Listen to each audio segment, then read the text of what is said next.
Aujourd'hui, je lance sur ma chaîne YouTube une nouvelle série de vidéos qui s'appelle Personne peut être oublié. Ça va tout simplement parler de footballeurs qui ont percé votre enfance ou alors qui sont tout simplement des stars locales de votre ville ou bien de votre pays. Donc n'hésitez pas vraiment à donner des concepts en commentaire. Ça va énormément m'aider et à liker cette vidéo parce qu'il n'y a que comme ça que YouTube pourra montrer que c'est un bon concept. Désolé de vous avoir dérangé. Maintenant, place à la vidéo. Il y a des joueurs dont on s'en souvient toute une vie, certains qui gagnent des ballons d'or, d'autres qui soulèvent des trophées, et ceux qui font rêver des millions de personnes. Et puis, il y a l'autre catégorie, celle des joueurs que tu as déjà vu jouer, mais que ton esprit l'a déjà fait oublier. Aujourd'hui, je vais essayer de te raconter l'histoire d'un joueur peu connu du grand public et de répondre à 6 questions. Qui est-il vraiment? D'où vient-il? Où a-t-il joué dans sa carrière? Pourquoi n'a-t-il jamais explosé médiatiquement? Est-il vraiment bon? La morale de sa carrière. Cette histoire, c'est celle d'un joueur qui a joué dans de grands championnats, qui a affronté des stars mondiales, qui a vécu du football au plus haut niveau, mais qui est resté invisible. Son nom, Helder Costa. Et son histoire pose une vraie question, est-ce qu'on peut réussir sa carrière sans jamais être reconnu?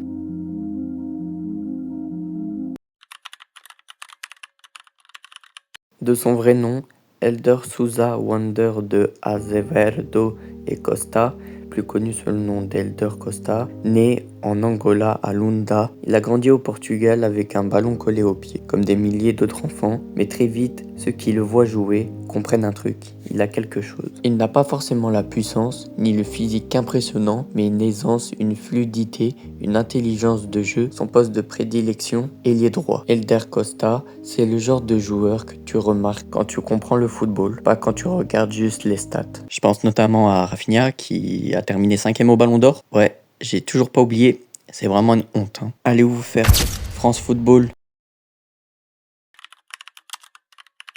Il est formé au Benfica, un club mythique. Un club qui a sorti des légendes comme Eusebio, Ballon d'Or 1965.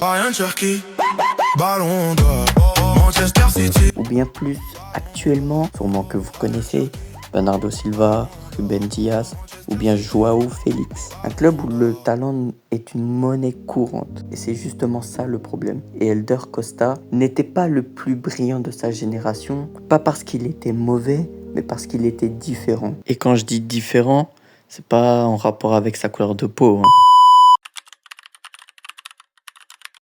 La carrière d'Helder Costa, c'est une carrière survivante du football moderne. Il a quitté le Portugal pour passer par plusieurs clubs, le Deportivo, plusieurs pays comme Monaco, puis jusqu'à arriver en Angleterre.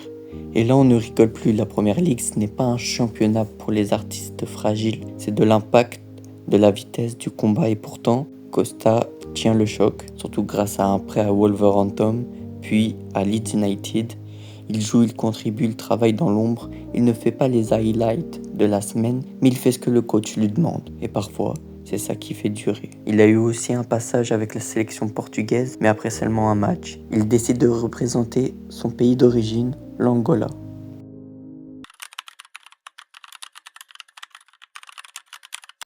Et là, on va toucher à la question que vous vous posez. Pourquoi n'a-t-il pas explosé médiatiquement? Et là, on touche au cœur du problème. Pourquoi personne ne parle de lui aujourd'hui? Parce que le football moderne ne récompense plus seulement le talent. Il récompense le spectacle avant tout. Costa n'est pas un joueur de clip TikTok, pas un joueur de célébration iconique, pas un joueur de déclaration provocante. Il jouait, simplement. Donc il a fallu tout ce temps de vidéo pour répondre à une bête question. Dans un monde où le silence ne fait pas de bruit, le silence est oublié. Le joueur semble maintenir sa vie professionnelle à l'écart, à l'intention du public, privilégiant la discrétion.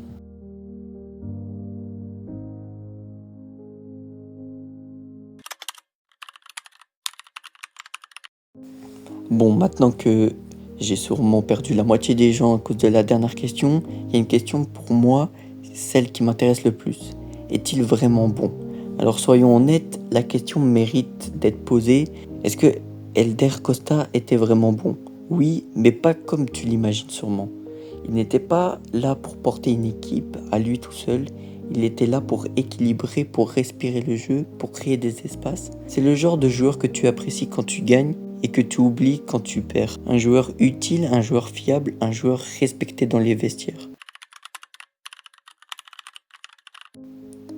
c'est là que son histoire devient importante. Elder Costa nous apprend que réussir, ce n'est pas forcément devenir une légende. Il a vécu sa passion, il a joué au plus haut niveau, il a affronté des monstres du football mondial, sans jamais être une star, sans jamais être idolâtré, mais avec une carrière réelle, concrète, humaine.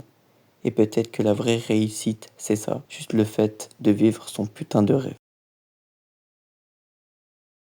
Ryan Cherky, Ballon d'Or, Manchester City, Ballon d'Or, Ryan Cherky, Ballon d'Or, Manchester City, Ballon d'Or.